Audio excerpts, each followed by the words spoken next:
Saludos a todos. En la actividad anterior orientamos el estudio del metabolismo de los cuerpos cetónicos y las lipoproteínas, resaltando su papel en el transporte de lípidos en diferentes situaciones metabólicas. En el día de hoy comenzamos el estudio de los compuestos nitrogenados de bajo peso molecular. Una vez estudiados estos contenidos, podrán explicar cómo se mantiene el pool de aminoácidos, teniendo en cuenta los procesos que le aportan y sustraen aminoácidos, así como las reacciones generales de los mismos, tomando en consideración el destino metabólico del grupo amino y la cadena hidrocarbonada. También serán capaces de interpretar el proceso de síntesis de aminoácidos en el humano, teniendo en cuenta sus limitaciones. Entre los compuestos nitrogenados se encuentran los aminoácidos, los nucleótidos, los ácidos nucleicos y las proteínas. La presencia del nitrógeno en estos compuestos les confiere importantes capacidades funcionales y la posibilidad de participar de un modo destacado en las transformaciones biológicas de dichas biomoléculas. Con los alimentos ingresan a nuestro organismo una gran variedad de compuestos nitrogenados. Sin embargo, es necesario enfatizar que son los aminoácidos contenidos en las proteínas los que aportan la mayor cantidad del nitrógeno metabólicamente útil. Aunque los compuestos nitrogenados de bajo peso molecular muestran una gran diversidad estructural y funcional, el estudio de su metabolismo en conjunto se justifica por las estrechas relaciones que se establecen entre ellos. A continuación, explicaremos el ciclo del nitrógeno en la naturaleza.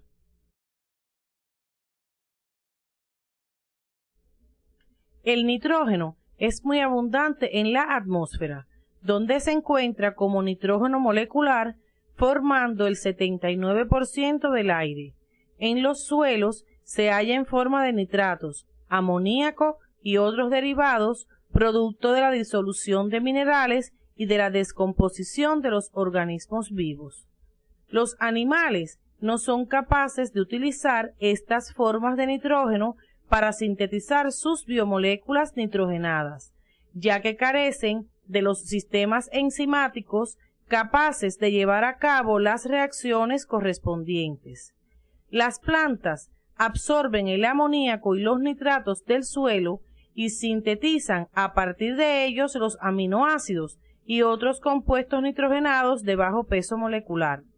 Entre las plantas, las leguminosas, como los frijoles, tienen una destacada participación en la incorporación del nitrógeno inorgánico al mundo orgánico.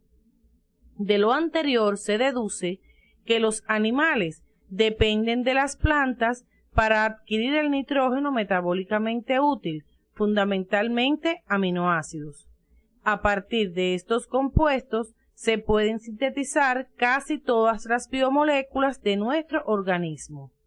Al morir, tanto los animales como las plantas sufren un proceso de descomposición mediante el cual los compuestos nitrogenados son degradados y convertidos en formas inorgánicas como el amoníaco. Así cierra el ciclo del nitrógeno en la naturaleza.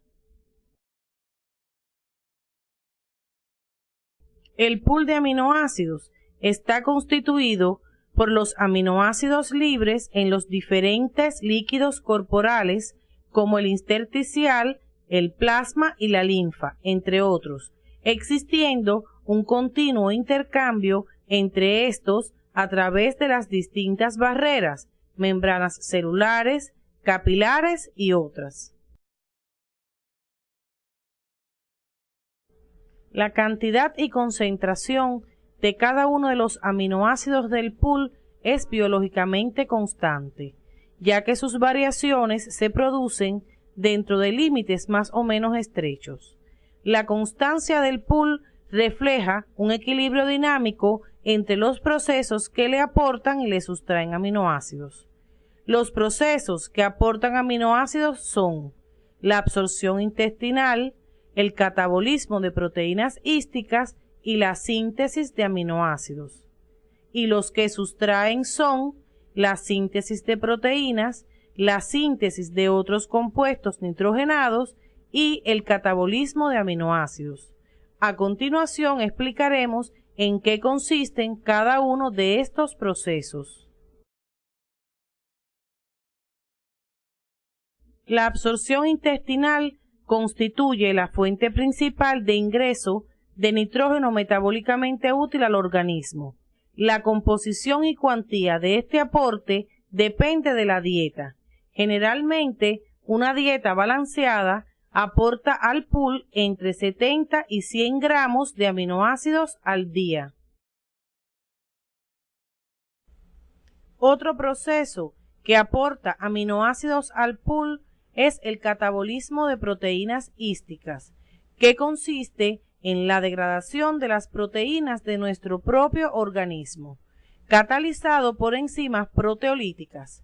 Muchas se localizan en los lisosomas y se han denominado genéricamente catexinas. En el citosol se ha detectado un complejo supramolecular de aproximadamente 1 millón de Daltons, denominado proteosoma, que provee una vía no lisosomal para la degradación de proteínas intracelulares. El catabolismo de proteínas hísticas está sometido a regulación. Resulta inhibido por diferentes aminoácidos y por la insulina. El glucagón y los glucocorticoides aceleran este proceso. Esta posibilidad de regulación tiene poder adaptativo en situaciones tales como el ayuno, la fiebre y otros. El catabolismo de proteínas hísticas aporta alrededor de 140 gramos de aminoácidos diariamente al pool en un individuo normal. La síntesis de aminoácidos ocurre a partir de sustancias precursoras provenientes de las vías metabólicas de glúcidos fundamentalmente. Aunque este proceso aporta aminoácidos al pool, tiene limitaciones, ya que, como veremos posteriormente, nuestro organismo no es capaz de sintetizar todos los aminoácidos, sino solo algunos de ellos. Ahora pasaremos a estudiar los procesos que sustraen aminoácidos del pool. La síntesis de proteínas sustrae aminoácidos del pool. Este proceso está sujeto a una estricta regulación genética. Para que se efectúe la misma, es necesario que todos los aminoácidos que componen las proteínas estén presentes en el pool en cantidades adecuadas. Otro de los procesos que sustraen aminoácidos del pool lo constituye la síntesis de otros compuestos nitrogenados, como los nucleótidos y los grupos hemo, que tienen como precursores a los aminoácidos. El catabolismo de los aminoácidos es otro de los procesos que sustrae aminoácidos del pool. Representa la vía de degradación de dichos compuestos con función fundamentalmente energética. Se utilizan cada día unos 70 gramos con estos fines, lo que cubre el 20% de las necesidades calóricas de un adulto normal. Este aporte puede incrementarse durante el ayuno y también de acuerdo con la composición de la dieta y el estado metabólico del organismo. A continuación, comenzaremos el estudio del metabolismo general de los aminoácidos. Por reacciones metabólicas generales de los aminoácidos se entienden aquellas que son comunes a muchos de ellos o constituyen etapas significativas en el metabolismo de algunos de estos compuestos. Estas son la desaminación, la transaminación y la descarboxilación. A continuación comenzaremos el estudio de cada una de ellas. La desaminación es un proceso metabólico en el cual, a partir de un aminoácido, se obtiene el cetoácido correspondiente y amoníaco. Cuando las enzimas que participan en este proceso requieren de cofactores de oxidorreducción, la reacción catalizada recibe el nombre de desaminación oxidativa. La principal enzima que cataliza la desaminación oxidativa es la L-glutámico deshidrogenasa, que como su nombre lo indica, es específica para el ácido glutámico. Se localiza en la matriz mitocondrial y su actividad resulta regulada por varios moduladores. Es activada por el ADP, el GDP y algunos aminoácidos, mientras que el ATP, el GTP, el NAT reducido y el fosfato de piridoxal la inhiben. El NAT reducido que se produce en la reacción puede ser reoxidado en la cadena respiratoria con el consiguiente rendimiento energético. Aunque la enzima es específica para el ácido glutámico, se considera una enzima central y clave en el metabolismo de los aminoácidos, ya que, como veremos, el grupo amino de otros aminoácidos puede ser incorporado al ácido glutámico y luego separarse en forma de amoníaco, por lo que esta enzima contribuye a la desaminación de otros aminoácidos. Otra reacción general es la transaminación, que consiste en la transferencia de un grupo amino desde un aminoácido hasta un cetoácido, de modo que se obtienen como productos el cetoácido correspondiente al aminoácido inicial y el aminoácido correspondiente al cetoácido inicial.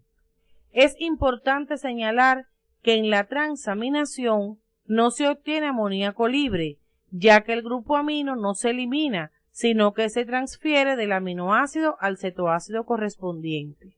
Las enzimas que catalizan estas reacciones se denominan transaminasas o aminotransferasas.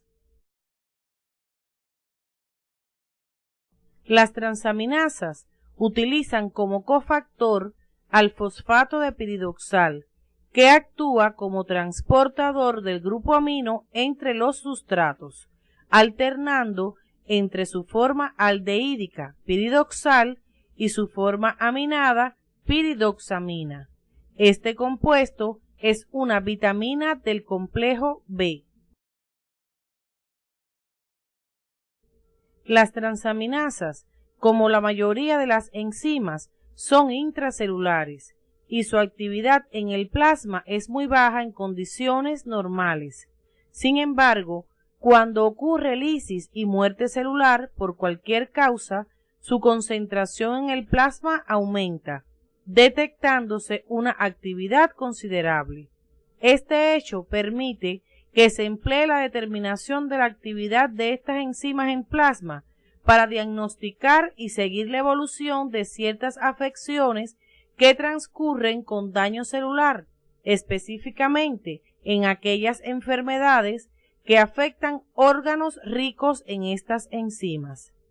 En las enfermedades hepáticas, como la hepatitis viral y la cirrosis, hay un aumento considerable de la TGP, mientras que en el infarto del miocardio se eleva la TGO.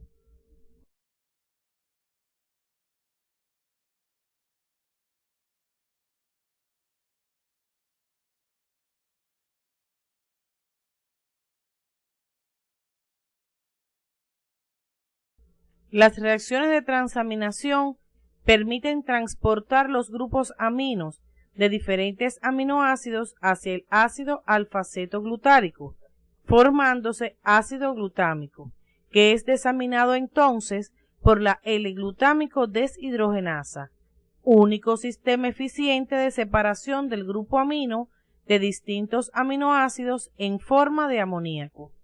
Este proceso, donde se combinan la transaminación y la desaminación, se denomina transdesaminación. Finalmente, estudiaremos la descarboxilación, otra de las reacciones generales de los aminoácidos. La descarboxilación es el proceso de separación del grupo carboxilo de los aminoácidos en forma de CO2. Esta da lugar a diferentes aminas, algunas de las cuales tienen gran importancia metabólica. Tal es el caso de la tiramina, derivada de la tirosina, y de la histamina, derivada de la histidina, la que ejerce efectos en determinados órganos en dependencia del tipo del receptor al cual se una. Las enzimas que catalizan estas reacciones se denominan descarboxilasas y tienen como cofactor al fosfato de piridoxal. Las bacterias de la flora intestinal normal poseen descarboxilasas que originan diferentes aminas a partir de los aminoácidos que no son absorbidos en el intestino. El catabolismo de los aminoácidos suele iniciarse con la separación del grupo amino en una de las reacciones ya estudiadas. A partir de ese momento, la cadena carbonada resultante sufre transformaciones hasta la obtención de un compuesto relacionado con las vías metabólicas de glúcidos o lípidos, a las cuales queda incorporado. A pesar de la diversidad estructural de los aminoácidos, sus rutas catabólicas convergen en unos pocos intermediarios. Los aminoácidos que se convierten en ácido pirúvico, ácido alfa-cetoglutárico, succinilcoenzima A, ácido fumárico y ácido oxalacético se denominan glucogénicos porque su metabolismo está relacionado con los glúcidos y su cadena carbonada puede ser convertida en glucosa por gluconeogénesis. Los aminoácidos que se convierten en acetoacetilcoenzima A se denominan cetogénicos porque su metabolismo se relaciona con los lípidos. Las vías metabólicas particulares de los diferentes aminoácidos son muy variadas. En ellas intervienen numerosas enzimas y eso trae como consecuencia que sean relativamente numerosos los errores congénitos que encontramos en el metabolismo de los aminoácidos. Se han descrito muchos, pero el más notable por su frecuencia y consecuencias es la fenilcetonuria u oligofrenia fenilpirúvica, resultado de la deficiencia de la enzima fenilalanina hidroxilasa hepática. La deficiencia de esta enzima impide la conversión de fenilalanina en tirosina, reacción inicial de su catabolismo, lo que provoca aumento de la concentración de fenilalanina en todos los líquidos corporales. El aumento de la concentración de fenilalanina en los líquidos corporales estimula la acción de la enzima fenilalanina aminotransferasa, que produce ácido fenilpirúvico, y a partir de este, fenilacético y feniláctico, cuya excreción provoca el olor característico. La fenilalanina inhibe a la tirosinasa y por eso disminuye la formación de melanina. Todo esto trae como consecuencia las manifestaciones clínicas que estudiaremos a continuación. Las manifestaciones clínicas de la fenilcetonuria en el niño no tratado se presentan hacia los 4 meses de vida, evidenciándose retraso en el crecimiento cerebral que puede conducir a la microcefalia. Posteriormente aparece el retraso mental de moderado a grave. Estos niños tienen la piel, los ojos y el pelo más claro que sus familiares, cierto olor a almizcle y tendencia a las lesiones cutáneas. Muchos tienen hipertonicidad o son hiperactivos. El diagnóstico debe hacerse alrededor de los 7 días de nacidos, pues antes los niveles de fenilalanina pueden ser normales. El mecanismo por el cual se produce el retraso mental es desconocido. La fenilcetonuria se transmite como un rasgo autosómico recesivo y su diagnóstico prenatal no es posible. El tratamiento está encaminado a evitar el retraso mental, para lo que se utiliza una dieta especial pobre en fenilalanina, que debe cumplirse rigurosamente hasta que se complete el desarrollo del sistema nervioso central. Otro aspecto del sumario es la síntesis de aminoácidos, que consiste en la formación de estos compuestos a partir de precursores de bajo peso molecular no aminoacídicos. El proceso incluye en su etapa final la introducción de un grupo amino en un cetoácido homólogo del aminoácido que se sintetiza. Las cadenas carbonadas que dan origen a los aminoácidos se forman en procesos metabólicos conocidos como la glicólisis y el ciclo de Krebs. Así se originan el ácido pirúvico, que se utiliza en la síntesis de alanina, el oxalacético en la de ácido aspartico y el alfa-cetoglutárico en la de ácido glutámico, así como otros cetoácidos que son utilizados en la formación de algunos aminoácidos. En los organismos superiores, este proceso tiene limitaciones por la imposibilidad de sintetizar las cadenas carbonadas de los cetoácidos correspondientes a determinados aminoácidos, los cuales no pueden ser obtenidos de esa forma y tienen que adquirirse a través de la dieta. Esta situación ha conducido a clasificar los aminoácidos en esenciales y no esenciales, siendo los primeros aquellos que el organismo no puede sintetizar y que tiene que adquirir a través de la dieta. En la diapositiva se relacionan los mismos. Estos aminoácidos tienen una gran importancia nutricional, ya que su presencia en las proteínas es uno de los determinantes de su valor biológico. Se denomina valor biológico de una proteína al grado de eficiencia de la misma para satisfacer las necesidades del organismo. Es determinante para el valor biológico de una proteína su contenido en aminoácidos esenciales. Otro elemento a tener en cuenta es la digestibilidad, que es el grado en que la misma es absorbida en el proceso digestivo. Existen diferentes métodos para determinar el valor biológico de una proteína. Entre ellos se encuentra el score o cómputo, que consiste en la comparación de una proteína a la cual se le quiere determinar su valor biológico con una proteína de referencia adoptada como patrón por un comité de expertos de la FAO, Organización de las Naciones Unidas para la Agricultura y la Alimentación. Esta proteína se ha preparado teniendo en cuenta los requerimientos de los diferentes aminoácidos en los seres humanos. En primer lugar, se analiza si cada uno de los aminoácidos esenciales en la proteína investigada se encuentra en cantidad igual o superior a la indicada en la proteína de referencia. De ser así, se considera a la proteína como completa y se le confiere el cómputo de 100%. En esta diapositiva se muestra la comparación entre dos proteínas según el método del cómputo o score.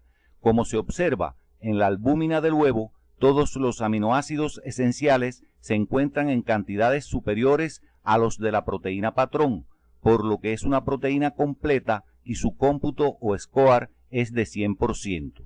La gluteína, sin embargo, presenta 3 aminoácidos en cantidad inferior a los requerimientos. La lisina es el primer limitante por presentar el menor cociente, 17,1 contra 55, que es igual a 0,31, lo que multiplicado por 100 da el valor biológico de 31%. Ejemplos de proteínas de alto valor biológico son las de la leche, la carne, el huevo y el pescado, que son ricas en aminoácidos esenciales y además el organismo cuenta con las enzimas necesarias para su digestión.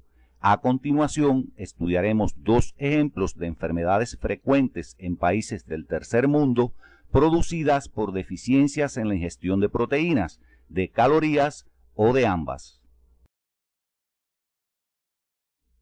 El kwashiorkor es una enfermedad nutricional caracterizada por un retardo marcado del crecimiento, anemia, hipoproteinemia, frecuentemente acompañada de edema e infiltración grasa del hígado, seguida de fibrosis. A menudo se observa atrofia acinar del páncreas, diarreas y esteatorrea. La pérdida de las secreciones pancreáticas impide la utilización de las escasas cantidades de proteína de la dieta, lo cual agrava el déficit proteínico. El daño renal presente incrementa la eliminación de los aminoácidos por la orina. Puede existir una deficiencia de vitamina A que conduce a la ceguera.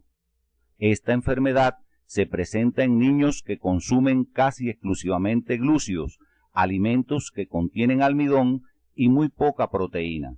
Los síntomas responden adecuadamente a la terapéutica de una dieta rica en proteínas de alta calidad. Estos niños son susceptibles a padecer infecciones y pueden morir como consecuencia de ellas. La otra enfermedad carencial es el marasmo, producida por una alimentación pobre en proteínas y contenido energético, en la que predomina la deficiencia calórica. Aunque puede presentarse a cualquier edad, es más frecuente que aparezca en el primer año de vida, como consecuencia de una lactancia prolongada sin suplemento de otros alimentos. Se observa pérdida de peso y disminución considerable del tejido subcutáneo, muscular y adiposo. El tratamiento es básicamente la dieta que garantice el aporte calórico adecuado. Conclusiones. La principal fuente de nitrógeno metabólicamente útil para nuestro organismo son los aminoácidos contenidos en las proteínas. La cantidad y concentración de los aminoácidos del pool es biológicamente constante y sus variaciones se producen dentro de límites estrechos.